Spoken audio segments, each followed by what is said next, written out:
Hello. It's probably loud. Okay. So I'm gonna go through M9 real quick.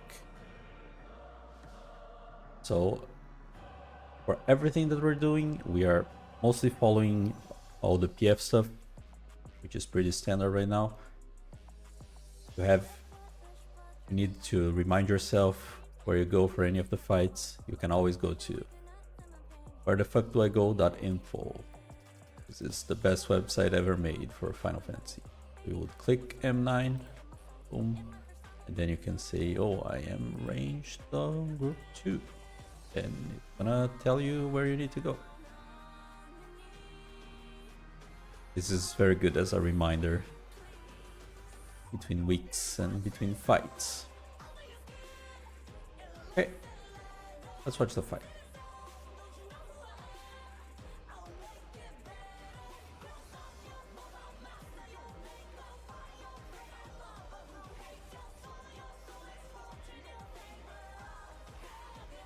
Okay, so the first real mechanic here is Vamp Stomp. So Vamp Stomp is basically a payphone mechanic for the range. You're just chilling, but the melees are going to be fighting for their lives.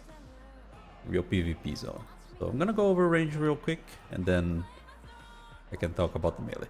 The way it works is there's an expanding ring over here from the boss, and there are bats floating around. And you yourself have a debuff that if you touch the ring, you're gonna do an explosion around you. And the bats, when they touch the ring, they also an explosion goes off around them. So the point is, you wanna go in turns, or like making sure that you don't clip any other person while you're going in. So if you're ranged, so if you can see, there are 3 different rings of bats. So there's 2 in the center, there's 3 going around on on this middle circle, and then there's like 5 on the outer circle. If you're ranged, you're only paying attention to the middle, the inner, the center ones, and you're gonna be near your clock spot.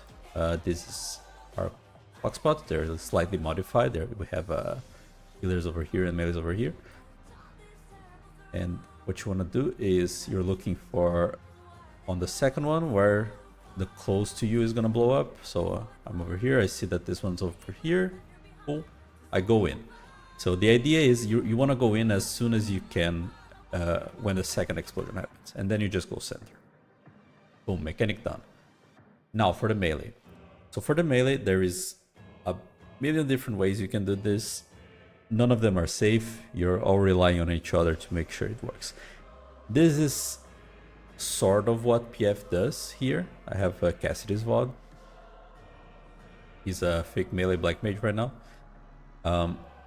So the idea here is that each of the melee tanks and melee are going to be in their clock spots, so north, south, east, west.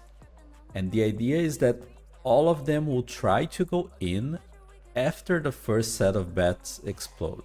Okay, you'll see the ring is expanding, the bats, it touches the bats, the bat explosion happens. This is when all the melees will try to go in, and then you immediately go center.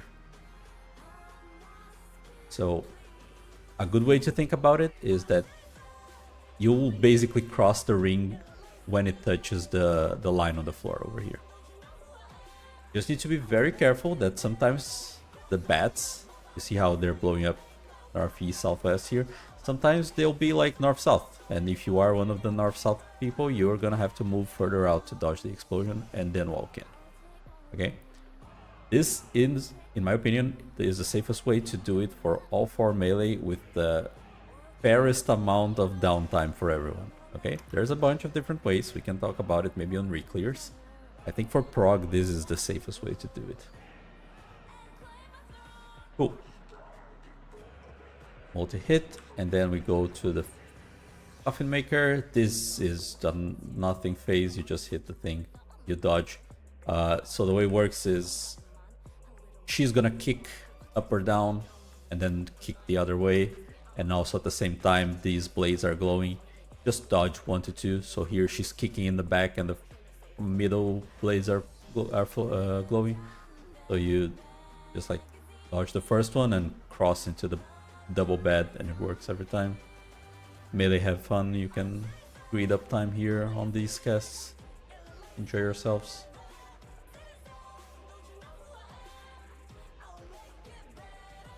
So when you get to the last sector here, it goes behind. It's the same thing as normal mode at this point. So yeah, a good way to think about this dodge here, I'm probably gonna call it out anyway, but you're always walking into the double bed. So you see how there's like orange here, but over here is like the overlapping orange bed. So this is where you walk to. This is the safe spot. Cool. If you kill it, you still have to dodge the kicks. Great wide, crowd kill, some hits, press reprisal stuff. And then Aetherladding. So Aetherladding is a very simple mechanic to resolve. The way it works is all of us are gonna get we're gonna get to place down either a cross or an X, and we don't know what it is.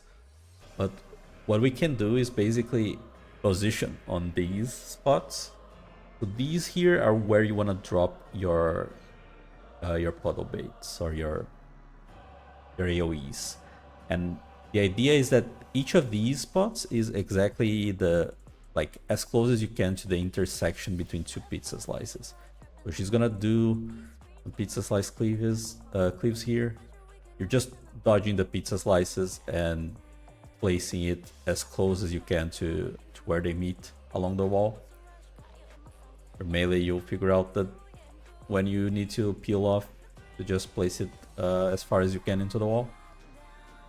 And then you just stand center and pray that everyone did it right. Cool. Buster. Vamp Stomp again, same thing. Half Moons is alternating here. The rain. And we go to the second intermission. Okay, so the way this one works is there's going to be towers and adds for us to hit. The towers in Savage are all tank towers. They do a small buster. You can take it with just your short cooldowns. You don't need much. You can just roll it. There's going to be 3 sets of them, so just spread them out. And for taking the towers, you just do one tank. Covers tank 1 covers the north towers, tank 2 covers the south towers. They're always opposite sides. And this thing right here, the red, is gonna be a new ad. It's called Doornail. It has a lightning field around it that's slowly gonna expand. If you walk into it, you get a dot. So here, really what you're trying to do is you just want to dodge everything and be efficient with your damage. There's a bunch of like different prios for how to do the damage, but honestly just kill the ads. Is just hit the ads and we'll be fine. For everyone that's not a tank, the easiest way to think about these blades on the outside is that you're just alternating inside and outside. So if you watch here, they are spawning on the outside. They're always spawning outside. And they're gonna go all the way outside. And then each of them is gonna like U-turn and go back through the inside. So if you see, like, especially like as ranged, it's extremely easy to not get hit. You just like go between like outside, inside, and you're doing that the entire time. So I guess some small things on how to do damage here to the things and to be efficient. The flails have a decently long cast.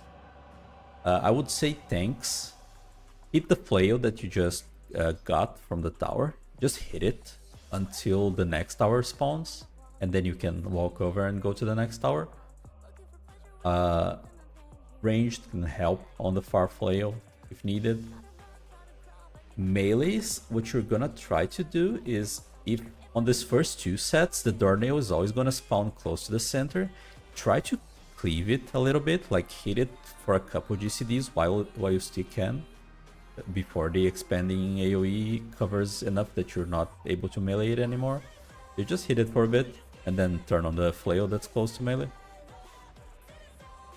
And like, just add here, honestly, press your AoEs, leave from the boss. It's not too bad, it's easy. And if people get bleeds, we can heal. It's not a big deal. Cool. The next mechanic is called Hell in a Cell.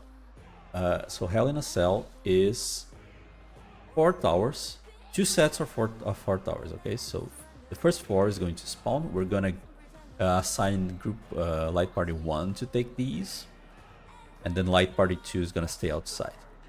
I'm gonna talk about the outside first. So if you see here outside, there is always in all the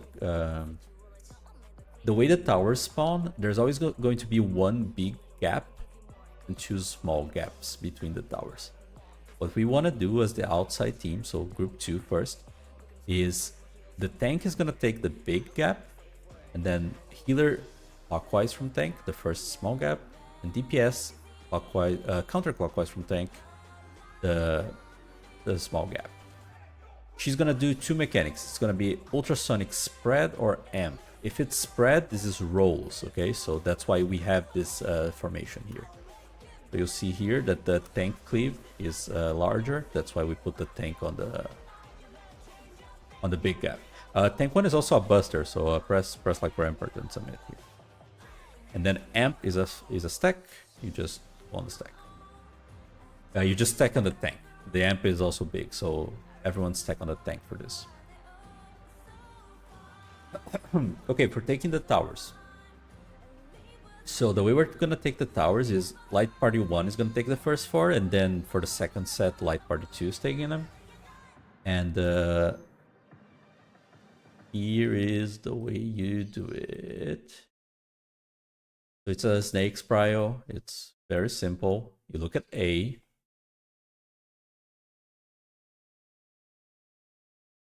Okay, so Snake's Prio. You look at A. First tower from A clockwise. Tank tower. Second tower is healer. Third tower is melee. Fourth tower is ranged. If you are a DPS, it's easier if you just start from northwest and do counterclockwise. So if you're ranged, this is the first tower. This is the first tower. And then this is the second tower counterclockwise. So again, starting from A, tank, healer, melee, ranged. Starting from northwest, ranged, melee, healer, tank. Boom. You go in your tower. You stay inside your tower. Don't leave this little field over here. You want to kill the cell that's holding you in. Gonna DPS it down. After you DPS it down, try to stay aligned with where you were on your tower. So like, say I was a melee here, I could walk over here, but you don't need to do this and join the stack here. Like, you can honestly ignore whatever mechanic she's doing if you were a tower. Just like kill your own cell and stay in line with it, and just move close to the boss, and that's all. And now the next mechanic is probably the hardest one in the fight. It's just an execution check because there's like a burst window here, I believe. But yeah, so oh, bad replay. Okay, the way it works is, so first for setup, these towers can appear north, south, or east, west. So you just do group 1 is west and north, group 2 is south and east. So you can like start at 1 and 3 and then just take the closest one. You're gonna get tethered to a bat. So you'll see here. These people ignore whatever's happening. These 4 people are tethered to this bat, and the bat is going to rotate either clockwise or counterclockwise. And at the same time, she's going to do alternating cleaves, okay? So you see Sanguine Scratch, you see she's going to hit them, and then the safe spot next is going to be in between the cleaves. There you see. So the trick with this mechanic, can I get a, maybe I get a VOD where I don't get a damage down and suck at the mechanic.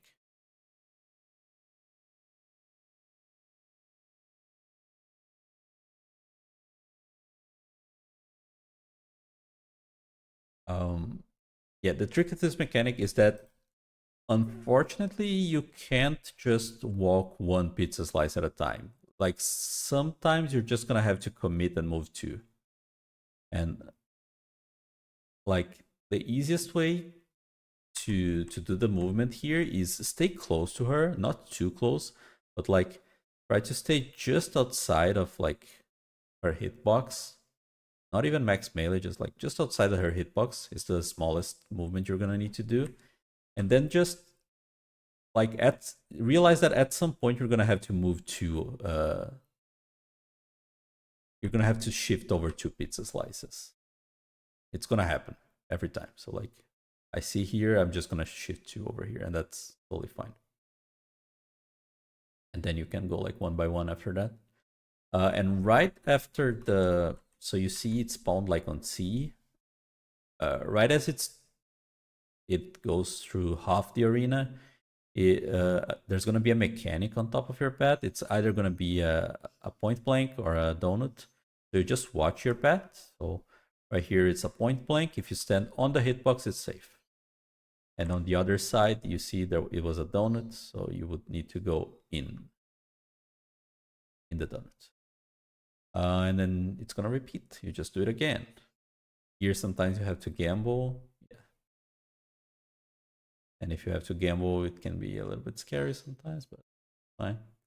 Yeah, so just remember that you're gonna have to move 2 pizza slices at some point. So like, I think on the next one here, I'll probably do it. Yeah, just if you think about that, you're gonna be fine.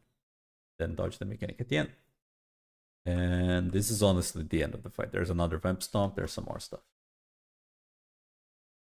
Ooh, that's M9. If you have any questions, if I forgot anything, let me know. GG.